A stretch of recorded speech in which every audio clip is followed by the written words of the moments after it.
นั้นเป็นผู้ให้กำเนิดเกิดมา9 เดือนคือพาแม่มารดาเจ็บปวดในสวง9 เดือนผ่านไปลูกจึงได้ออกจากในสวงแม่แสนเป็นห่วงย่านลูกนั้นมีอันเป็นไปพ่อแม่นั้นเป็นมิ่งขวัญให้ลูกทุกคนพ่อแม่กังวลให้อบอุ่นลูกนั้นอย่างดีบ่มีสิ่งใดหาเปรียบได้กว่าฟ้าที่มีบุญคุณพ่อแม่นี้จะเล็กไว้ฝังใจบ่ลืมลูกบ่ลืมบุญคุณพ่อแม่ที่ให้ลูกเก็บเอาไว้ในใจบ่ให้เพ่พันวอนองค์เทวา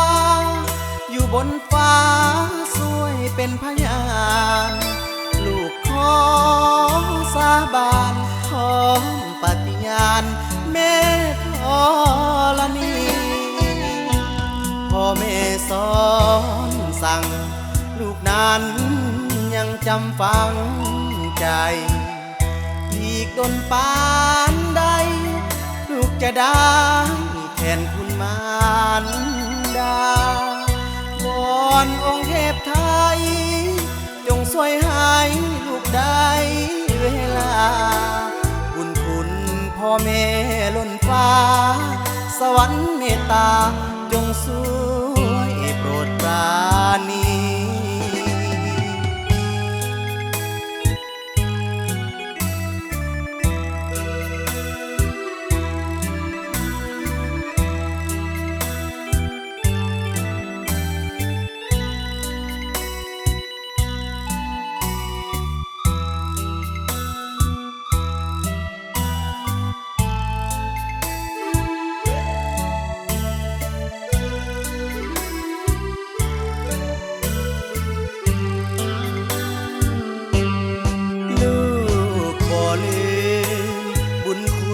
พ่อแม่ที่ให้ลูกเก็บเอาไว้ในใจบ่ให้เพ่พันวอนองค์เทวาอยู่บนฟ้าช่วยเป็นพยานลูกขอสาบานขอปฏิญาณแม่ธรณีพ่อแม่สอนสั่งลูกนั้นยังจำฝัง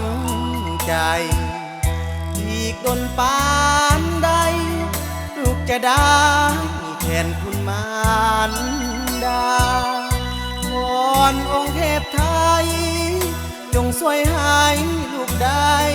เวลาบุญคุณพ่อแม่ล้นฟ้าสวรรค์เมตตาจงช่วยโปรดปราณี